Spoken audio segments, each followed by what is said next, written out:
Hello guys, welcome back in this session. दोस्तों, discuss कर रहे हैं राजस्थान अध्ययन के बारे में। और आज का जो टॉपिक रहेगा वो राजस्थान अध्ययन कक्षा 10 का जो भाग 2 दे रखा है, जिसमें हम बात करेंगे दोस्तों स्वतंत्रता पूर्व राजस्थान में सामाजिक जो सुधार है उनके बारे में। वीडियो काफ़ी इंपॉर्टेंट होने वाला है, क्योंकि वीडियो के अंदर हम किन किन विषयों पर किन किन टॉपिक्स पर बात करेंगे। सबसे पहले हम पृष्ठभूमि देखेंगे, ब्रिटिश जो श्रोतता काल है उसको देखेंगे, सामाजिक कुप्रथा और उनके सुधार कार्य है वो देखेंगे, जिसमें हम कन्यावध, दास प्रथा, डाकन प्रथा और सती प्रथा के बारे में अध्ययन करेंगे। ये जो सभी चीज़ें हैं ये काफ़ी ज़्यादा इंपॉर्टेंट है एग्जाम की दृष्टि से। एग्जाम में जो भी क्वेश्चन पूछे गए हैं वो NCERT बेस्ड पूछे गए हैं, इसीलिए आपको NCERT का अध्ययन करवाया जा रहा है। वीडियो काफ़ी इंपॉर्टेंट है। नेक्स्ट वीडियो के अंदर हम बात करेंगे स्वतंत्रता पूर्व राजस्थान का शैक्षिक परिदृश्य। वीडियो अच्छा लगे तो कमेंट बॉक्स में ज़रूर लाइक करें और दोस्तों के साथ शेयर करें, कमेंट करें, जो भी आपको अच्छा लगता है। मिलते हैं नेक्स्ट वीडियो में स्वतंत्रता पूर्व राजस्थान का शैक्षिक परिदृश्य के साथ। और आज बात करेंगे निम्न विषय वस्तु पर। शुरुआत करते हैं आज के सेशन की। अध्याय फर्स्ट के साथ डिस्कस करेंगे दोस्तों। पृष्ठभूमि के बारे में बात करें तो 19वीं सदी में भारत में पुनर्जागरण के युग में प्रवेश किया।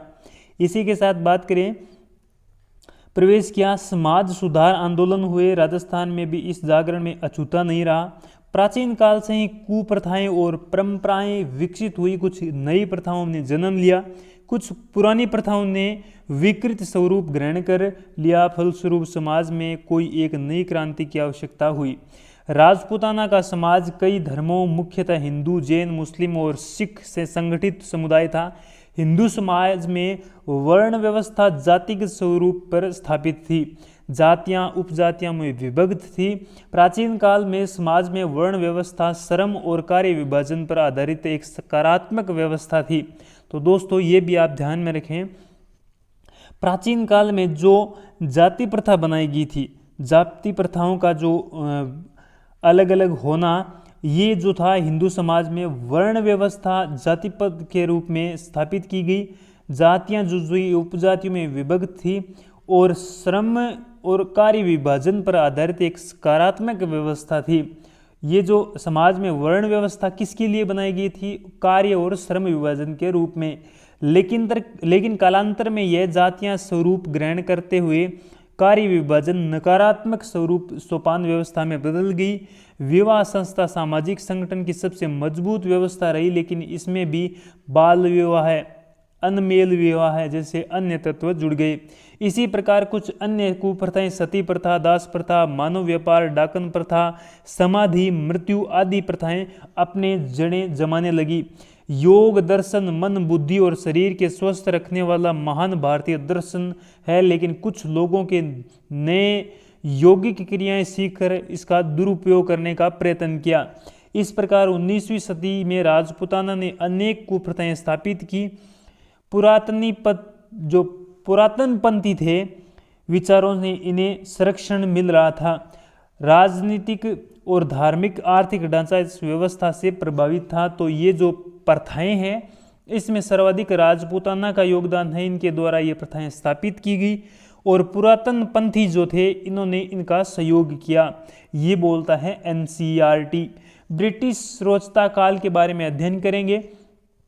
1818 से 15 अगस्त 1947 का जो राजपूताना में 1818 में ब्रिटिश कंपनियों से संधि कर ली थी।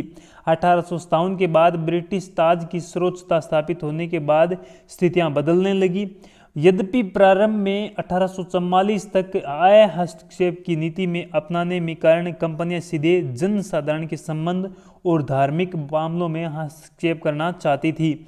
सामाजिक सुधारों के लिए कंपनियां उपयुक्त वातावरण तैयार करना चाहती थी। अंग्रेजों ने पहले प्रशासनिक, न्यायिक और आर्थिक धार्मिक परिवर्तन कर उपयुक्त वातावरण बनाया, शिक्षा को प्रोत्साहित किया। तत्पश्चात सामाजिक जीवन में प्रचलित कुप्रथाओं के निवारण के लिए समाज सुधारकों ने अहम भूमिका निभाई। विवेकानंद, दयानंद सरस्वती की राजपूताना में यात्रा इस दृष्टि से अपूर्व रही कि इन सुधारकों ने अतिरिक्त 1919 से 1947 तक सुधार कार्य राजनीतिक आंदोलनकारियों में के मार्गदर्शन में चला, जिसमें सामान्य जन से जुड़ गया और क्रांतिकारियों में परिवर्तन होने लगे। विभिन्न सामाजिक कुप्रथाएं एवं सुधार कार्य। सती प्रथा के बारे में बात करें, यह प्रथा भारत के अन्य क्षेत्रों के साथ राजपूताना में भी प्रचलित थी। मध्यकाल में मोहम्मद बिन तुगलक और अकबर ने ही इस प्रथा को रोकने का प्रयास किया था। सती प्रथा पर सर्वप्रथम रोक लगाने वाला सुल्तान या फिर भारत का शासक कौन था, तो वो मोहम्मद बिन तुगलक था। उसके बाद कौन था, तो वो अकबर था। इन्होंने प्रयास किया। ब्रिटिश सर्वोच्चता काल में सामाजिक और सरकारी दोनों दृष्टि से सती प्रथा को रोकने के प्रयत्न किए। सर्वोच्चता काल जो था ब्रिटिश शासन, उसमें सामाजिक और सरकारी दोनों दृष्टि से इन कुप्रथाओं को रोकने का प्रयास किया। राजा राम मोहन राय के प्रयास से प्रेरित होकर लॉर्ड विलियम बेंटिंक ने 1829 में कानून बनाकर सती प्रथा पर रोक लगाई थी। तो ये महत्वपूर्ण शासक हो जाते हैं कौन, राजा राम मोहन राय और लॉर्ड विलियम बेंटिंक। कब की गई, तो 1829 ईस्वी में सती प्रथा पर रोक लगाई गई। ये भी काफ़ी इंपॉर्टेंट क्वेश्चन। सती प्रथा को रोकने का प्रयास किया। गवर्नर जनरल विलियम बेंटिंक ने राजपूताना रियासतों को अनेक पत्र लिखे जिन्होंने उन्होंने सती प्रथा को बंद करने के लिए प्रेरित किया। अभिलेखागार में इस संबंध में अनेक दस्तावेज उपलब्ध है। 1844 तक ब्रिटिश अधिकारी विधि निर्माण के लिए दबाव की अपेक्षा परामर्श और प्रेरणा थी, नीति का अनुसरण करते रहे। यह प्रयास असफल रहा क्योंकि परामर्श से किसी नीति को या फिर किसी गलत कार्य को बंद नहीं किया जा सकता। इस अवधि में दक्षिण और पूर्व राजस्थान की बूंदी, कोटा और झालावाड़ शासकों ने रियासतों के कैप्टन रिचर्डसन, कौन है दोस्तों, कैप्टन रिचर्डसन ने खरीता यानी आदेश भेजा कि सती प्रथा रोकने के कानून बनाने के निर्देश दिए। तो ये भी आप ध्यान में रखिए दोस्तों, काफ़ी इंपॉर्टेंट क्वेश्चन। दक्षिण पूर्व राजस्थान में बूंदी, कोटा और झालावाड़ के शासकों और रियासतों को कैप्टन रिचर्डसन जो है ये खरीता क्या है दोस्तों, आदेश भेजते हैं और सती प्रथा को रोकने और कानून बनाने के निर्देश दिए। ब्रिटिश कंपनी अभी प्रत्यक्ष हस्तक्षेप की नीति के विरोध में थी। अतः रिचर्डसन ने खरीता भेजने के प्रयासों से ब्रिटिश अधिकारियों ने विरोध किया। यद्यपि इस अवधि में कंपनी अपनी स्थिति रियासतों में मजबूत होने के कारण अहस्तक्षेप की नीति अपनाकर हस्तक्षेप की नीति अपनाने पर विचार कर रही थी। इसी परिप्रेक्ष्य में 1839 में पॉलिटिकल एजेंट जयपुर की अध्यक्षता में एक संरक्षक समिति का गठन की गई और सती प्रथा निषेध के लिए मंथन किया। इसके लिए उन्होंने सामंतों और स्थानीय अधिकारियों का सहयोग लेना उचित समझा। तो दोस्तों यहाँ पर दो मुख्य इंपॉर्टेंट क्वेश्चन। सबसे पहले राजस्थान में ये जो खरीता है, आदेश है, ये कौन जारी करता है, कैप्टन रिचर्डसन करते हैं। कब करते हैं, तो 1844 में करते हैं। कौन से क्षेत्र में करते हैं, तो ये दक्षिणी पूर्वी राजस्थान में, कोटा, बूंदी और झालावाड़ क्षेत्र में। और इसी के उपलक्ष्य से पूर्व 1839 में पॉलिटिकल एजेंट, जयपुर के जो पॉलिटिकल एजेंट है, इनकी अध्यक्षता में एक समिति का गठन किया जाता है जो कि इस बारे में विचार विमर्श करती है। सती प्रथा के उन्मूलन के प्रयास यानी इसको रोकने का प्रयास सबसे पहले कहाँ हुआ, किसने किया? 1844 में जयपुर संरक्षक समिति ने एक सती प्रथा उन्मूलन हेतु एक विधेयक पारित किया। यह प्रथम विधेयक प्रयास था जिसमें समर्थन में न तो विरोध भी नहीं हुआ। अतः इसे प्रोत्साहित होकर एजेंट टू गवर्नर जनरल जो एजीजी होता था, उदयपुर, जोधपुर, बीकानेर और सिरोही, बांसवाड़ा, धौलपुर, जैसलमेर, बूंदी, कोटा, झालावाड़ में स्थित ब्रिटिश पॉलिटिकल एजेंट को निर्देश दिए कि वे अपने व्यक्तिगत प्रभाव का उपयोग करते हुए शासकों को सती प्रथा उन्मूलन हेतु नियम पारित करने का प्रयास करें।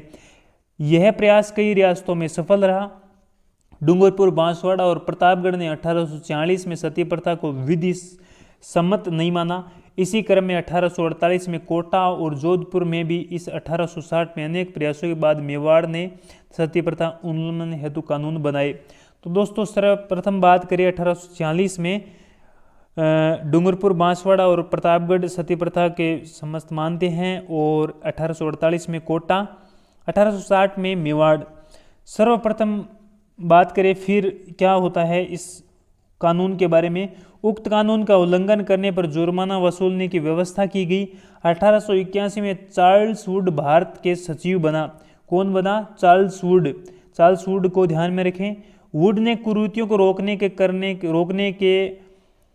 रोकने के प्रयासों को प्रभावहीन मानते हुए एजीजी राजपूताना में गस्ती पत्र भेजकर निर्देश दिया कि कुरीतियों को रोकने के लिए जुर्माने की अपेक्षा बंदी बनाने के जैसे कठोर नियम लागू किए जाए।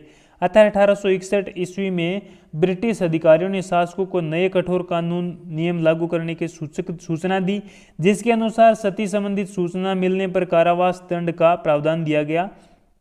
जुर्माना के साथ शासक को पद से हटाना और उस गांव में खालसा किया जा सकता है। खालसा वो गांव जो है वो ब्रिटिश सत्ता के अधीन हो जाता था। यदि शासक इन नियमों की क्रियान्विति में लापरवाही दिखाते तो उन्हें दी जाने वाली तोपों की सलामी की संख्या घटा सकती है। इस प्रकार ब्रिटिश सरकार के दबाव नीति और स्थानीय अधिकारियों के सहयोग से 19वीं सदी के अंत तक यह कुरीतियां नियंत्रण में हो गई। कुछ छूटपूट घटनाएं अवश्य हुई। सरकार ने अतिरिक्त सामाजिक जागृति के भी प्रयास किए। स्वामी दयानंद सरस्वती का राजस्थान आगमन इसी दृष्टि का महत्वपूर्ण रहा। उन्होंने सती प्रथा को अनुचित एवं अमानवीय मानते हुए निंदनीय कृत्य बताया। उन्होंने शास्त्रों के अनुसार आधार पर इनका विरोध किया और समाज में एक नई दिशा प्रदान की। आज़ादी के बाद सितंबर 1987 में राजस्थान उच्च न्यायालय ने अपने निर्णय में सती प्रथा को विधि समाप्त नहीं माना। न्यायालय ने अपने अपमान में समर्थन प्राप्त प्रसंगों पर उद्धृत किया। तो दोस्तों, सितंबर 1987 में राजस्थान उच्च न्यायालय ने अपने निर्णय में सती प्रथा को विधि सम्मत नहीं माना कि ये सही है, विधि के समक्ष है। तो ये यहाँ पर 1987 में पूर्ण रूप से बैन लग जाता है राजस्थान में। इसी के साथ बात करें तो दोस्तों कन्यावध जो है 19वीं सदी में राजपुताना यदाकदा कन्यावध की कुप्रथा से अभिशप्त है। कर्नल जेम्स टोड ने दहेज प्रथा को इसका प्रमुख कारण माना है। तो कन्यावध को प्रमुख कारण मानते हैं कौन? दहेज प्रथा मानते हैं कौन मानते हैं? तो कर्नल जेम्स टोड मानते हैं। दहेज और कन्यावध दोनों समाज के नासूर थे और एक दूसरे से जुड़े हुए थे, क्योंकि जब भी कन्या का जन्म होता तो उसका पिता ये सोचता कि कन्या हुई है तो इसका विवाह करना होगा और मुझे दहेज देना होगा। तो दहेज प्रथा जो थी उससे डरकर लोग अपनी कन्याओं का वध करते थे और कन्यावध को दहेज प्रथा कारण मानता है कर्नल जेम्स टोड। कन्यावध उन्मूलन के जो प्रयास है उसके रोकने का प्रयास है। ये कन्यावध को रोकने के लिए अनेक कदम उठाए गए। सर्वप्रथम मेवाड़ क्षेत्र में कन्यावध रोकने के लिए महत्वपूर्ण महाराणा ब्रिटिश एजेंट पर दबाव डालकर कानून बनवाया। तो दोस्तों, मेवाड़ सबसे पहले कन्यावध जो होता है उस पर रोक लगाता है। मेवाड़ के क्रम में कोटा ही कन्या हत्या निषेध कानून बनाता है। 1839 में जोधपुर के महाराजा ने कोड ऑफ रूल्स बनाए थे। कोड ऑफ रूल्स जो कि कन्या वध से रिलेटिव थे। कब बनाए? तो 1839 ईस्वी में जोधपुर के महाराजा ने। 1844 ईस्वी में जयपुर के महाराजा ने कन्या युद्ध अनुचित घोषित किया। यद्यपि बीकानेर में कानून तो नहीं बनाया, लेकिन 1839 में गया कि समस्त महाराजा ने सामंतों में शपथ दिलाई कि वे अपने कन्या का वध नहीं देंगे।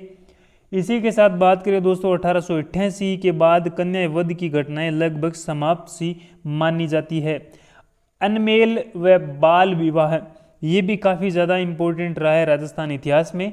छोटी उम्र की कन्याओं का उनके कई अधिक बड़ी उम्र के साथ व्यक्ति के साथ विवाह करना, इस प्रकार के विवाह के पीछे के मुख्य कारण आर्थिक परेशानियां थी। दासी प्रथा भी एक कारण था। इसके अनेक दुष्परिणाम थे। अमेल विवाह के बाद लड़की अक्सर विधवा हो जाती थी और उसे पूरा जीवन कठिनाइयों के साथ गुजारना पड़ता था। अवयस्क अवस्था में लड़की और लड़कों का विवाह कुप्रथा भी सामान्य थी, जिसमें समाज के स्वास्थ्य पर विपरीत प्रभाव पड़ता था। अनमेल व बाल विवाह उन्मूलन के प्रयास। अनमेल एवं बाल विवाह जैसी कुप्रथाओं पर संबंधित करने के लिए समाज में सुधारक दयानंद सरस्वती ने आवाज उठाई। 10 दिसंबर 1903 में अलवर रियासत ने बाल विवाह और अनमेल विवाह निषेध कानून बनाया। तो ये भी आप मुख्य रूप से डेट याद रखें। 10 दिसंबर 1903 में अलवर रियासत द्वारा अनमेल बाल विवाह उन्मूलन प्रयास हेतु कानून बनाया गया। राज परिवारों में भी इसका कड़ाई से पालन करवाया गया। दास प्रथा के बारे में अध्ययन करते हैं। भारत में दास प्रथा प्राचीन काल में अस्तित्व में थी। दास प्रथा में भी इसका अछूत नहीं रहा। कालांतर में यह व्यवस्था अधिक विकसित हुई। यहाँ दासों की संख्या के साथ कुल व परिवार की प्रतिष्ठा का भी आंकलन होने लगा। दास मुख्यतः 4 प्रकार के होते थे। बंधक जो युद्ध के अवसर में बंदी बनाए जाते थे, स्त्री और पुरुष। दूसरे, विवाह के अवसर पर दहेज दिए जाने वाले स्त्री और पुरुष। तीसरे स्थानीय सेवक सेविकाएं, चौथे वंशानुगत सेवक और सेविकाएं थे जो कि स्वामी की अवैध संतान होते थे। उनसे उत्पन्न पुत्र व पुत्रियां वंशानुगत रूप से सेवा करते रहते थे। इनकी सामाजिक स्थितियां अच्छी नहीं थी, बिना शासक की अनुमति के वे विवाह नहीं कर सकते थे। ये थी दास प्रथा। डाकन प्रथा में ब्रिटिश अधिकारियों ने गंभीर कुप्रथा माना। यह लोगों को अंधविश्वास था। 1853 में डाकन प्रथा की जानकारी मिलने पर एजेजी राजपूताना में अमान्य प्रथा प्रतिबंधित हेतु कानून बनाते हैं। तो डाकन प्रथा पर कानून कब बना? तो ये 1853 ईस्वी में बना। ये भी आप ध्यान में रखें, नोट करें, जो कि आने वाले एग्जाम में आपका क्वेश्चन हो सकता है। 1853 में मेवाड़ के रेजिडेंट कर्नल ईडन के परामर्श में मेवाड़ में जवान सिंह ने डाकन प्रथा पर गैर कानूनी घोषित किया। तो 1853 में डाकन प्रथा पर कौन रोक लगाता है? कर्नल ईडन, जो कि कहाँ का पॉलिटिकल एजेंट होता है? मेवाड़ का। और वहाँ का शासक कौन होता है? जवान सिंह होता है, जो कि डाकन प्रथा पर रोक लगाता है। सामाजिक सुधार के प्रयत्नों के बारे में अध्ययन करिए। तो कुप्रथाओं के रोकथाम हेतु प्रयास। प्रचलित कुप्रथाओं को रोकने के लिए दो तरफा प्रयास होने, सरकारी प्रयास और दूसरे सामाजिक प्रयास। सरकारी प्रयासों में समय समय पर रियासतों में कानून बनाने के अतिरिक्त मेवाड़ में देश हितैषणी सभा और संपूर्ण राजस्थान में एजीजी वॉल्टर के नेतृत्व में वाल्टर हितकारिणी सभा के माध्यम से कानून बनाए गए। तो ये भी वाल्टर सभा और एजीजी वाल्टर को भी आप ध्यान में रखें। देश हितैषणी सभा के बारे में ध्यान में रखें, जिनके बारे में डिस्कस कर रहे हैं। देश हितैषणी सभा जो है, ये कवि श्यामल दास ने वीर विनोद में 2 जुलाई 1877 में उदयपुर में स्थापित देश हितैषणी सभा का उल्लेख किया है। वीर विनोद किसकी रचना है? कवि श्यामल दास ददिवाड़िया की रचना है। वे स्वयं इस संस्था के सदस्य थे। 2 जुलाई 1877। यह मेवाड़ रियासत तक ही सीमित थी। इस सभा का उद्देश्य विवाह संबंधित कठिनाइयों का समाधान करना था। इसमें राजपूताने का वैवाहिक कार्यों पर 2 प्रकार से प्रतिबंध लगाए गए। विवाह खर्च सीमित करना, दूसरा बहुविवाह निषेध नियम बनाए गए, यानी एक से अधिक विवाह नहीं कर सकते। मेवाड़ में देश हितैषणी सभा का उपरोक्त प्रयत्न पूर्ण सफल नहीं हो पाया, क्योंकि इसमें ब्रिटिश सरकार का पूर्ण सहयोग नहीं मिला। कमिश्नर रिपोर्ट में पता चलता है कि 1886 में मेवाड़ के रेजिडेंट द्वारा एजीजी को भेजी गई रिपोर्ट में मेवाड़ के देश हितैषणी सभा के नियमों में कुछ परिवर्तन करके अन्य रियासतों में प्रथा के सुधार संबंधित कदम उठाए हैं। इस प्रकार सामाजिक सुधार संबंधित रियासत का पहला आंशिक सफल कदम था। बाद में मेवाड़ के तर्ज पर अन्य रियासतों में भी हितैषणी सभा बनाई गई। वॉल्टरकृत हितकारिणी सभा के बारे में अध्ययन करते हैं, और ये कई बार एग्जाम में पूछी गई है, जो कि आपको विभिन्न गाइडों में देखने को नहीं मिलती है। 1887 में ई वॉल्टर राजपूताना का एजीजी नियुक्त हुआ। उसने अक्टूबर 1887 में रियासतों में नियुक्त पॉलिटिकल एजेंट को राजपूताना में विवाह खर्च पर नियम बनाने के लिए परिपत्र लिखा। 10 मार्च 1888 में अजमेर में भरतपुर, धौलपुर और बांसवाड़ा को छोड़कर कुल 41 प्रतिनिधियों ने भाग लिया। सम्मेलन में लड़के और लड़कियों के विवाह आयु निश्चित करने और मृत्यु भोज पर खर्च नियंत्रण करने के प्रस्ताव किए गए। जनवरी 1889 में वॉल्टर ने दूसरा सम्मेलन आयोजित किया, जिसमें पुराने सदस्यों को केवल 20 सदस्य थे।